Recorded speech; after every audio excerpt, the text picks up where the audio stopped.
Hello, ഇന്ന് ഞാൻ സംസാരിക്കാൻ പോകുന്ന വിഷയം എന്താണെന്ന് വെച്ച് കഴിഞ്ഞാൽ നമ്മുടെ കേരളത്തിലെ യുവാക്കളൊക്കെ എവിടെ, ഇവിടെ യുവാക്കൾക്കും യുവതികൾക്കും എന്ത് സംഭവിക്കുന്നു എന്നുള്ളതിനെക്കുറിച്ചാണ്. അപ്പോൾ നമുക്കറിയാം, സാധാരണഗതിയിൽ എല്ലാവരും പറയുന്നൊരു കാര്യമാണ്, ഇവിടെയുള്ള യുവാക്കളും യുവതികളും ഒക്കെ അക്കരെ കടക്കുകയാണ്. കാരണം ഇവിടെ നിന്നിട്ട് കാര്യമില്ല, ജോലി ചെയ്താൽ ആവശ്യത്തിന് ശമ്പളമില്ല, വേണ്ട കാര്യങ്ങളൊന്നും ശരിയായ രീതിയിൽ നടക്കുന്നില്ല.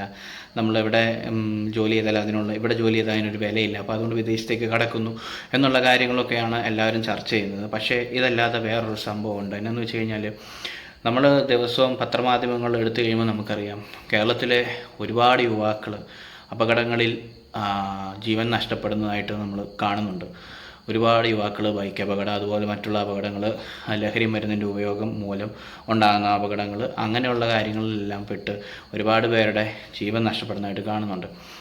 ദിവസവും നമ്മൾ കണ്ണു തുറന്ന് പത്രം എടുത്തു കഴിഞ്ഞ് നോക്കുമ്പോൾ അതിൽ നമുക്ക് കാണാം, 18-നും 30-നും ഇടയിൽ പ്രായമുള്ള ഒരുപാട് യുവാക്കൾ മരണപ്പെടുന്നതും. ആർക്കാണ് പോകുന്നത്? അങ്ങനെ വരുമ്പോൾ അവരുടെ കുടുംബാംഗങ്ങൾക്കും ആ മരണപ്പെട്ട ആൾക്കും കൂടുതലായിട്ടും ഉണ്ടാകുന്നത് ഈ അപകടം ആണ്. അപ്പോൾ ഇതിന് കാരണമാകുന്ന പല റീസൺസ് ഉണ്ട്.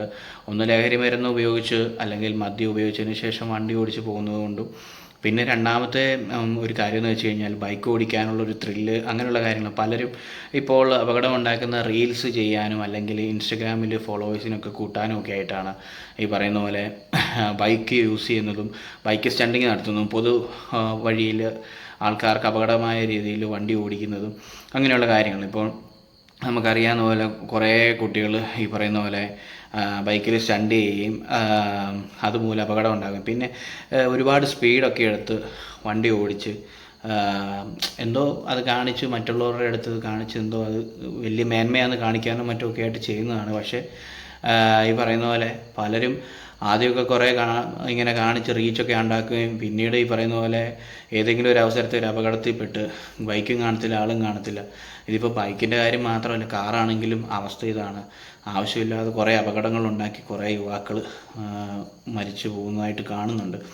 അപ്പോൾ നമ്മൾ ശ്രദ്ധിക്കേണ്ട ഒരു കാര്യം എന്താണെന്ന് വെച്ചാൽ, നമുക്ക് ജീവിക്കണമെന്ന് ആഗ്രഹം ഉണ്ടെങ്കിൽ നമുക്ക് മുന്നോട്ടേക്ക് നല്ലൊരു, അല്ലെങ്കിൽ ഒരു 60 കൊല്ലമെങ്കിലും അല്ലേ, അത്രയൊക്കെ മതി. അല്ലെങ്കിൽ അതിന് മേലോട്ട് പോയാൽ ഏറ്റവും നല്ലത് 60 കൊല്ലം, 65, അല്ലെങ്കിൽ ഒരു 70 കൊല്ലമെങ്കിലും മര്യാദയ്ക്ക് ജീവിച്ച് പോകണമെന്നുണ്ടെങ്കിൽ നമ്മൾ മര്യാദയ്ക്ക് തന്നെ നടക്കണം. മര്യാദയ്ക്ക് നമ്മുടെ നിയമങ്ങളൊക്കെ പാലിച്ച് മര്യാദയ്ക്ക് വണ്ടി ഓടിച്ച്, അങ്ങനെ വണ്ടി ഓടിച്ച് പോയാലേ ഉള്ളൂ അത്യാവശ്യമെങ്കിലും ഒന്ന് ജീവിക്കാൻ പറ്റത്തുള്ളൂ. അല്ലെങ്കിൽ ഈ പറയുന്ന പോലെ മുകളിലേക്ക് പോകേണ്ട അവസ്ഥയാണ്. പല കാരണവന്മാർക്കും അവരുടെ മക്കളെ നഷ്ടമാകുന്നത് നമ്മൾ കാണുന്നുണ്ട്. അപ്പോൾ കാരണവന്മാരൊരു പ്രായമൊക്കെ കഴിഞ്ഞ് മക്കളെ ആശ്രയിച്ചിരിക്കുന്ന സമയത്താണ് മക്കൾ ഈ പറയുന്ന പോലെ എന്താ പറയുക, പൊട്ടിമുളച്ച് വലിയൊരു മരമാകുന്നതിന് മുന്നേ തന്നെ അത് കരിഞ്ഞു പോകുന്നു അല്ലെങ്കിൽ ഇല്ലാതാകുന്ന അവസ്ഥ കാണുന്നു. അപ്പോൾ അതുകൊണ്ട് യുവാക്കൾ വിദേശത്തേക്ക് പോയി ഒരുപാട് പേര് പണം സമ്പാദിക്കാൻ പോകുന്നുണ്ട്, അത് കുഴപ്പമില്ല. പക്ഷേ ഈ പറയുന്ന പോലെ ജീവൻ വെച്ചുള്ള കളി ഒരുപാട് നടക്കുന്നുണ്ട്. അപ്പോൾ അതുകൊണ്ട്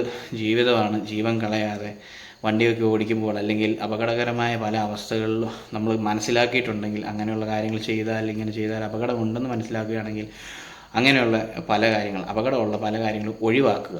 ആരുടെയും മുന്നിൽ ആളാകാൻ വേണ്ടിയിട്ടോ അല്ല പേരെടുക്കാൻ വേണ്ടിയിട്ടോ അപകടകരമായ രീതിയിലുള്ള കാര്യങ്ങളിലൊന്നും ചെന്ന് ഏർപ്പെടാതെ നന്നായിട്ട് ജീവിക്കാനായിട്ട് ശ്രമിക്കുക.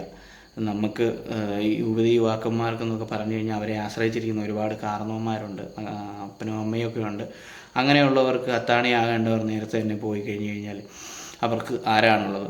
അപ്പോൾ ഞാനിങ്ങനെ ഒരു വ്ളോഗ് ചെയ്ത് എന്നാന്ന് വെച്ച് കഴിഞ്ഞാൽ, വെറുതെ നമുക്കിത് കാണുമ്പം, നമ്മൾ പല കാര്യങ്ങളും കാണുമ്പോൾ നമ്മുടെ മനസ്സിൽ പല ചിന്തകളുണ്ടാകും. അപ്പം അങ്ങനെ ഒരു ചിന്ത ഉണ്ടായപ്പോൾ ഇത് ആരെങ്കിലുമൊക്കെ കേൾക്കുവാണെങ്കിൽ, ആർക്കെങ്കിലും ഉപകാരം ഉണ്ടാവുകയാണെങ്കിൽ നന്നാകട്ടെ എന്ന് വിചാരിച്ച് ചെയ്തതാണ്.